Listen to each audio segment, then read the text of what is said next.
Hey, what's going on, guys? This is Red, checking in for the week. We're just gonna look at a couple of things. NFL recap real quick, just because. I mean, it's important and all that kind of stuff, but we're gonna be talking about a few of the. I mentioned a couple of things last week that I do want to follow up on, but yeah. So New England's still 9-1, which is fine. Baltimore 8-2, which is what I was hoping would happen. I hope they would stick together and continue to play the way that they have been. The 49ers did bounce back after their first loss, which is good. They're 9-1 right now. I am watching the LA Rams. I think that they are going to end up being in there in that same division. They're going to be the biggest threat at the end of the season. Um, so yeah, I mean, as far as the NFL goes, it's actually looking pretty good as far as an open field right now for competitive games and things to watch instead of just a bunch of blowouts all the time. Minus, the Bengals.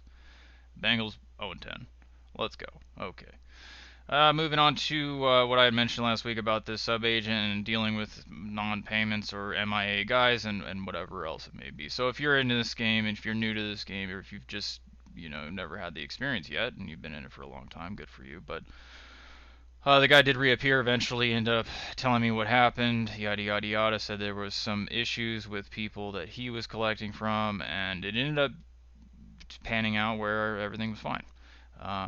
Still, have him. I'm going to take him on, and it's going to be, just a few players, not a lot, but enough to be worth the time and the stress of maybe this happening in the future. And it is something that as you grow or as things change over the span of you know this whole idea, that you're going to run into certain people that aren't as full of integrity, right? So you deal as you go. Um, the other thing too is that I have noticed that this week actually there were some changes done. Looks like the previous platform that we had for live wagering was there, right? That was what they had before, and it did its job, and it was nice. But they are talking about going back to that platform, that since we now got the video feeds and whatever else, which I'm not gonna. My players aren't gonna be excited about it, but they'll continue to play. I might not have 9 out of 10 usages. I'll have 7 out of 10, considering that they don't have the live feed on the TV anymore. If they do switch back, it isn't there for my site yet, but I have been notified that it is going to change. Um, Other than that, I also did set up a couple of things for this other guy so that if the collections do happen from the players that he's so-called claiming, I do have the APS running for those players on that side, since I am the master agent on that front and I can control that. Turned it on. His players now have access to deposit directly through to my account if he's got issues with collections. So, I mean, it is part of the thing. It is, a security check to see what their balances are and have them under your sheet, and you're able to monitor what's going on. Um, so it's a positive thing too that I've actually taken advantage of, since they do have the APS thing enabled for me, and I did set it up, and so collections are easier, especially if you have middlemen that you have to deal with on that front.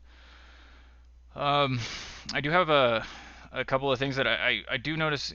Like, I don't know if any of my listeners have had a previous player kind of website where you played whatever online post up, right, where you have lines that are available coming in. One thing that I wish that we did have was the ability to control when lines were open, because some of these basketball games and some of the NFL games and some of the college football games are open midweek, and they're on like Saturday or Sunday, right? And you can get some sharpies in there, and they'll come in and beat you on the line way early as soon as it's open.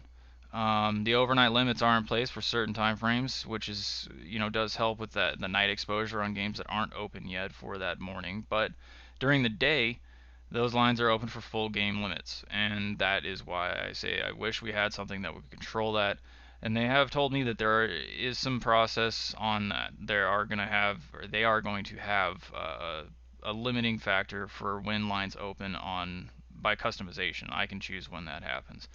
And if that does happen, that's great. I think that it'll benefit me immensely for the guys that I do have that are sharp. There are only a couple of them that are truly actually like I worry about when it comes to a line. However, I keep them lower than average, and if they want something bigger, I can put in the request to put in a bigger a line change, they can call me, right, or message me or whatever. That is another thing too that I think is going to be an improvement coming in the near future that I've also asked about is internal messaging within the player websites.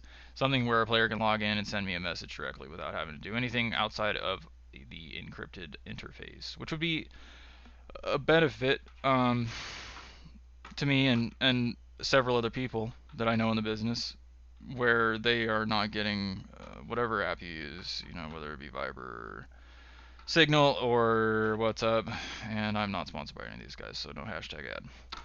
Um, so I think looking at the upcoming games right now, the college basketball is basically holding with the big guys that I mentioned last week. Everybody's winning after they may have stumbled one or two games, and I'm gonna wait until I start talking about all that.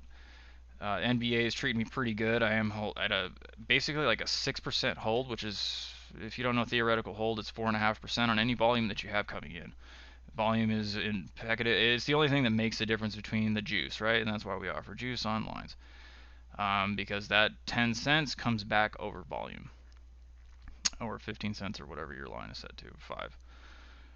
So I'm holding it at a 6% hold on the NBA. It's a percent and a half higher, and it's basically like me offering 15-cent juice, which I'm not, but it is something that I do enjoy seeing when people aren't winning. So I think that's about it for this week. It's kind of a shorter podcast kind of thing for me, just because after